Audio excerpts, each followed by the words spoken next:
up guys? Sean here and welcome to Radhar's channel. For today's video, mag-a-unbox na naman tayo ng isang retro handheld gaming device na pinadala sa atin ni Anbernic. Love na love pa rin ako ni Anbernic, no? Kahit ilang weeks na akong medyo inactive kasi nga, sinabi ko sa inyo, hindi pa rin nagtatapos yung pagka-busy ko dun sa ginagawa kong project. At ngayon, nandito na naman ulit tayo para magbigay ng mga bagong video sa mga retro handheld gaming console. Pero, before tayo mag-start, please like, subscribe, and hit the bell button para updated kayo sa mga tips and tricks namin about sa mga retro handheld gaming console, PC, PlayStation, unboxing ng laruan, unboxing ng gadgets na related sa gaming at kung ano pang pwede namin may share para sa inyo. So without further ado, let's start na! At ngayon kukunin ko sa camera yung device na pinadala sa atin. Ito siya.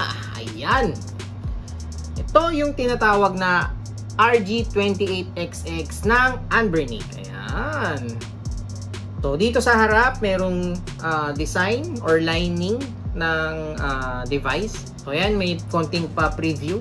Tapos dito sa gilid, wala naman nakalagay. Dito nakalagay is made in China.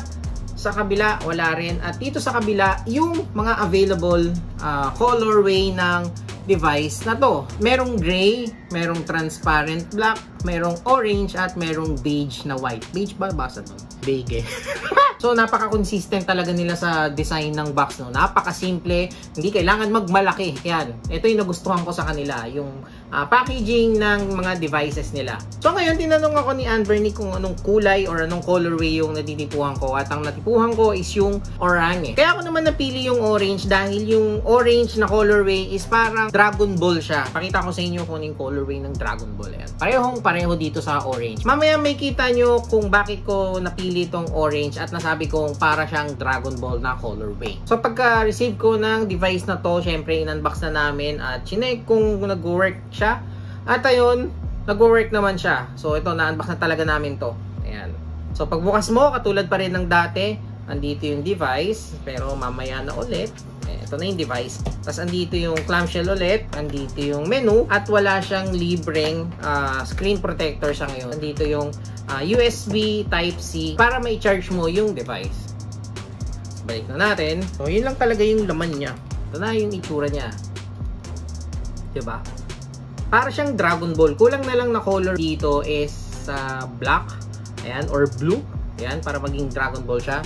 So tingin ko, lalagyan ko to ng wallpaper na Dragon Bell. So dito sa likod, unahin muna natin yung likod. Meron dito nakalagay na Anbernic at ano siya, printed, no? Ang ganda ng pagkakagawa nila dito. Ayan. Ewan ko makita ninyo. Nakalagay dito is model number RG28XX. Meron siyang 5 volts na 1.5 watts katulad din ng mga previous na Anbernic device na in-unbox natin. Ganun lang talaga yung capacity ng battery niya. And then, medyo mahirap kasi siyang basahin. Oh, nahirapan na akong basahin. Ito magandang kulay, white din eh. Nahirapan ako basahin. Try mo basahin. Ang hirap niyang basahin kasi parang nag-aano yung orange and yung dark gray. Ang hirap basahin. Sakit sa mata. Dito sa likod, makikita nyo agad yung mga trigger buttons. R1, R2, L2 and L1. Pagdating naman dito sa taas, ayan, meron ditong HDMI para may kabit mo ulit siya sa TV. At meron dito sa kabila na menu. Ayan. At meron din dito sa kabilang DC at OTG para makapag-charge ka. Or para may charge mo tong device na to.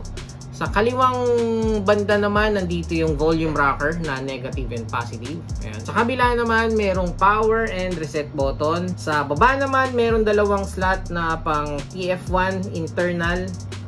Diyan nakalagay yung operating system.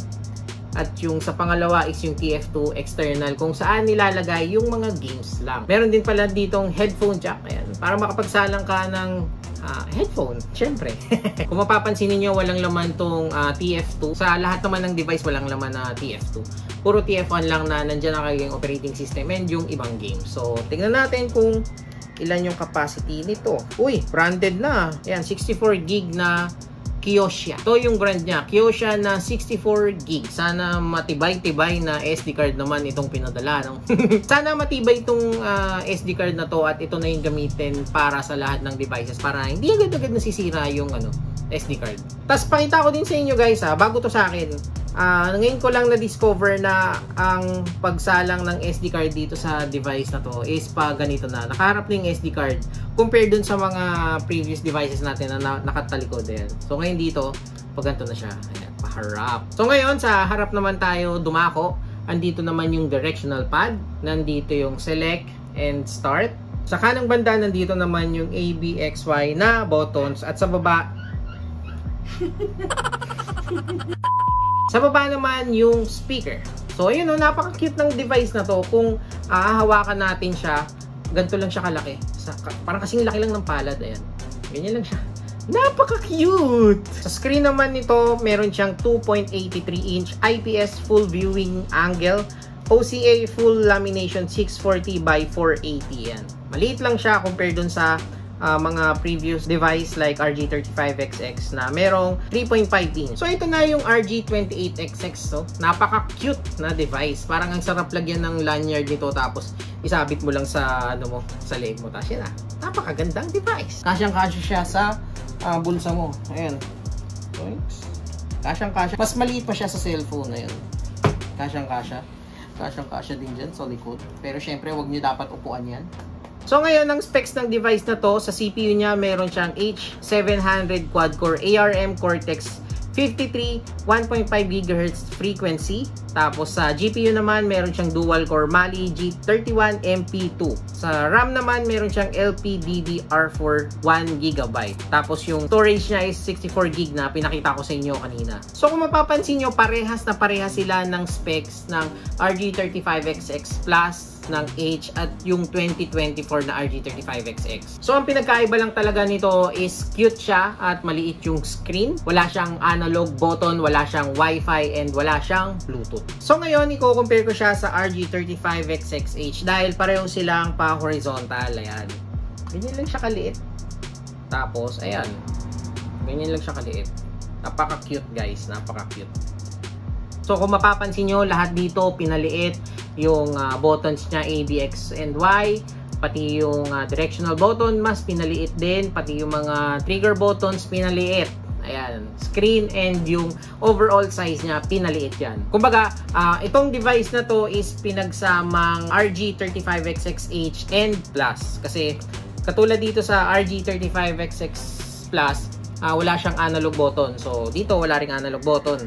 Tapos, dito naman, horizontal siya. So, yun nga, parang pinaghalong Plus and H.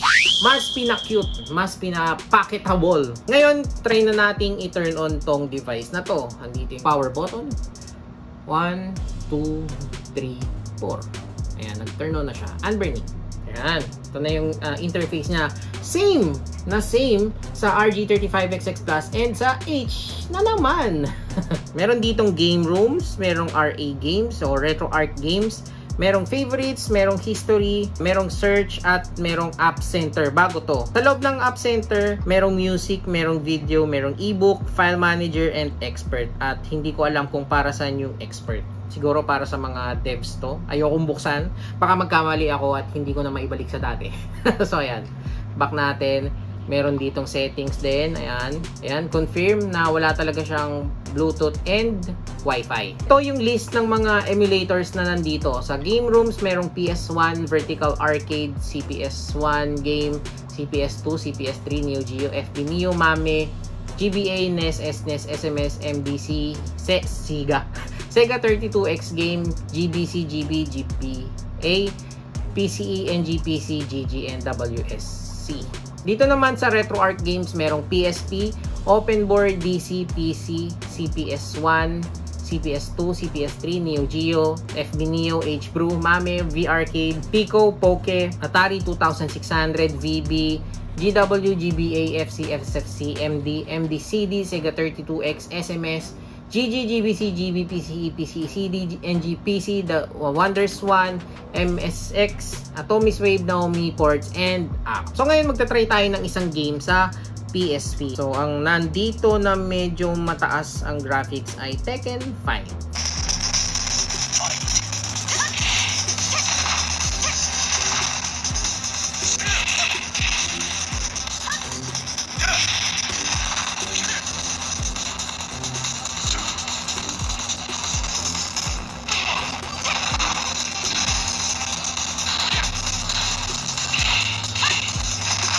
ngayon, na-try na natin yung Tekken 5 at masasabi kong smooth naman siya. May time nga lang na nag-stutter or nagiging choppy yung game, pero tolerable naman, playable siya at maganda pa rin yung graphics. Pero sa tingin ko, kaya pa namang maging mas smooth nun, ano. Wait lang ulit tayo ng ilang months, katulad ng Plus and sa H, naghihintay din yung iba na mga user or mga merong device na ganun, na ma-develop pa yung mga custom firmware para sa kanila. So dito, hintay ulit tayo ng siguro mga 3 to 5 months, no, para magkaroon ng custom firmware sa device na to, para mas maging smooth yung gameplay at maging masarap at masayang laruin. Saka habang naghihintay tayo ng update, tingin ko meron ding mga tweaks sa setting ng device na to para mas maging magandang gameplay mo pansamantala. So yun yung itatry kong i-research, at syempre pag naging successful yung research ko na yun, syempre isi-share ko din sa inyo. So kung plano nyo bumili ng device na to, syempre stay tuned kayo sa YouTube channel namin or i-follow nyo kami sa Facebook page namin. So napansin ko din habang nilalaro ko tong device na to, yung mga buttons niya medyo naliliitan na ako, kasi nga siguro dahil galing na ako sa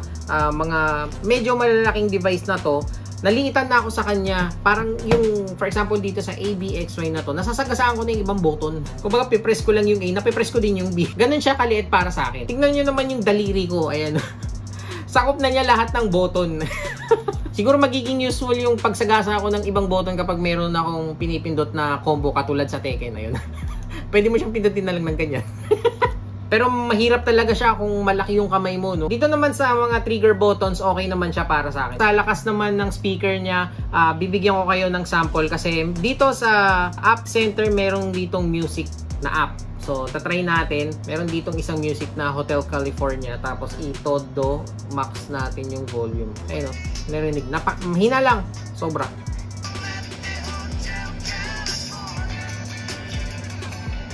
So, yung quality ng screen niya, kapareho lang naman ng mga RG35XX series. So, okay na okay din. So, ngayon, itatanong nyo na naman kung magkano tong RG28XX. Actually, ngayon, hindi pa available tong device na to or tong RG28XX sa Philippine market like Lazada and sa Shopee. So, nagpadala lang si Anbernic ng advance para ma-review natin tong early release na RG28XX para sa channel namin. Kaya maraming salamat, Anbernic. Love na love mo pa rin kami. So, chinek ko sa Anbernic website at meron na siyang price. Pero, di nga lang namin alam kung bababa or tataas pa yung presyo nito. So, ang price nito sa website nila is $43.99.